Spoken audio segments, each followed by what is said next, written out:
धनबाद में पत्रकारों पर हमला के खिलाफ काला बिल्ला लगाकर धनबाद के रणधीर वर्मा चौक पर एक दिवसीय धरना प्रदर्शन किया गया।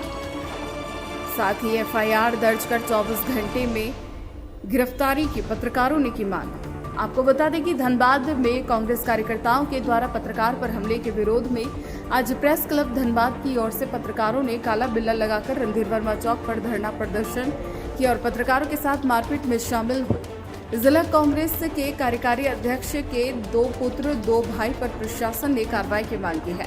पार्टी से भी कार्रवाई की मांग की गई है। वहीं प्रेस क्लब के पदाधिकारियों ने कहा धनबाद थाना में उनके खिलाफ मामले दर्ज कराए गए। जब तक रशीद राजा अंसारी पर कार्रवाई नहीं होगी उनके कार्यक्रम का बहिष्कार किया जाएगा। पत्रकारों के समर्थन में धनबाद विधायक राज सिन्हा भी पहुंचे। बता दें 16 अप्रैल को नेशनल हेराल्ड मामले में ईडी की कार्रवाई के खिलाफ कांग्रेसियों के द्वारा धनबाद के रणधीर वर्मा चौक पर प्रदर्शन कार्यक्रम था, जिसमें कांग्रेस के ही 2 गुट आपस में भिड़ गए थे। रॉड डंडे से जमकर मारपीट हुई। इस बीच कवरेज कर रहे पत्रकारों पर भी कांग्रेसियों ने हमला बोल दिया। कई फोटोग्राफर पत्रकार के साथ मारपीट की गई। कई लोगों को चोटें आई। चंदन स्टूडियो, महादेव अपार्टमेंट, दुर्गा मंदिर रोड, हीरापुर, धनबाद। तो धनबाद टाइम्स, नजर हर खबर पर। रिपोर्टर चंदू जी के साथ। नमस्कार।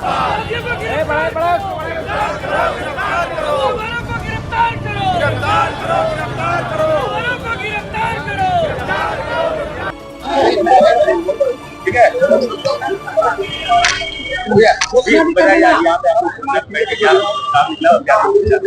आज ये विरोध प्रदर्शन कार्यक्रम था। आज प्रेस क्लब के जो साथी हैं जिनके ऊपर हमला हुआ था उनके द्वारा धनबाद थाना में प्राथमिकी दर्ज कराई गई है। 6 लोगों को नामजद अभियुक्त बनाया गया है। हमारी मांग है कि प्रशासन पुलिस उनको गिरफ्तार करे 24 घंटे के अंदर। अगर 24 घंटे के अंदर गिरफ्तारी नहीं होती है तो 19 अप्रैल को हम लोग नए डीसी भवन के समक्ष धरना देंगे। सामूहिक रूप से धरना होगा और अगर 20 तारीख तक गिरफ्तारी नहीं होती है तो 21 तारीख को एक दिन का पहले भूख हड़ताल में बैठेंगे, फिर आगे के आंदोलन की रणनीति तय की जाएगी। हाँ, आगे ऐसी घटना न हो इसके लिए क्या हम तो प्रशासन से, सरकार से मांग करेंगे पत्रकार सुरक्षा कानून लागू करें ताकि हम लोग निर्भीक और निष्पक्ष होकर के जिस तरह से अपना काम कर रहे हैं करते रहे।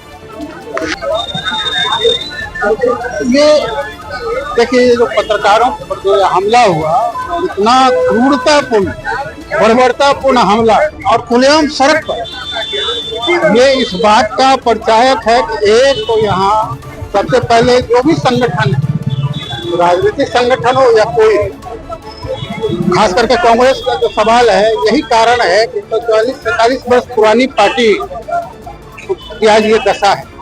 उन लोगों को इस पर सुधार करना होगा, अन्यथा इसी तरह प्रखंड से लेकर ऊपर तक जो ये बहरा गए हैं तो इसी तरह निर्वासित होते रहेंगे। 1-2 नेता अगर इनके राष्ट्रीय हैं भी जो बाकी लड़ाई लड़ना चाहते हैं, कुछ करना चाहते हैं, तो वो नहीं जीत पाएंगे। इस हारे हुए लोगों का, चरित्रहीन लोगों के कतार के बल पर आप ये युद्ध लड़ेंगे, वो युद्ध कहीं जीता जाएगा। से पत्रकारों को दौड़ा कर कांग्रेस पार्टी के कार्यकर्ताओं ने, खास करके जो नाम आया कि यहाँ के कार्यकारी जिला अध्यक्ष के बेटों और उनके भाइयों ने पत्रकारों को, छायाकारों को दौड़ा के डंडे से पीटा। पूरी तैयारी के साथ वो गाड़ी में आए थे, रॉड और डंडा लेकर के। इसकी घोर निंदा करता हूँ। यह दुर्भाग्यपूर्ण है। हालांकि यह कोई उनके लिए नया कृत्य नहीं है, पुराना इतिहास रहा कांग्रेस का। आप याद कीजिए जब इमरजेंसी लगा था, इंदिरा गांधी जी की सरकार थी और किस प्रकार से देश के चौथे स्तंभ की आवाज को बंद किया गया था, जेल में डाल दिया गया था, या जनता की आवाज को बंद किया गया। और आज फिर उसी कहानी को यहाँ के कांग्रेसियों ने दोहराया। और यह सत्य है कि कोई भी पत्रकार सच्चाई को दिखाएगा, कांग्रेसियों के कुकृत्य को दिखाएगा, उनके आपस के हाथापाई को दिखाएगा, तो उन पत्रकार को डंडे से पीट कर ये भगा देंगे। और वही कृत्य कल कांग्रेसियों ने किया। यह संविधान की, इनके नजर में संविधान का कोई मूल्य नहीं है।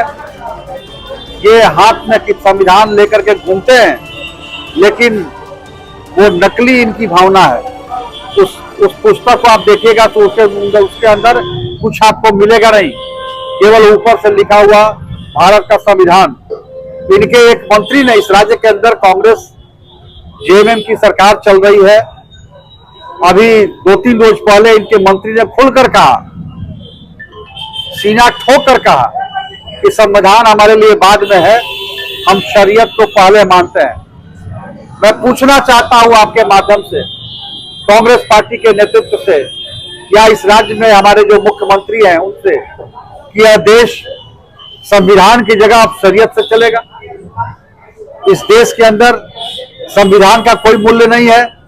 खुलेआम लोग संविधान को चुनौती देंगे, और वो भी उनके मंत्री जिन्होंने संविधान का शपथ लेकर के आज इस पद पे है। तो संविधान की शपथ झूठ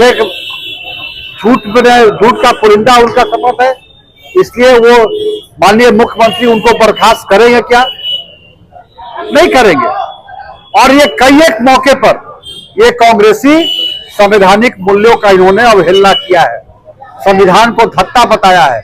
अब आप सोचिए, शरिया के आधार पर, धर्म के आधार पर इन्होंने देश को बांटने का काम किया, और फिर आज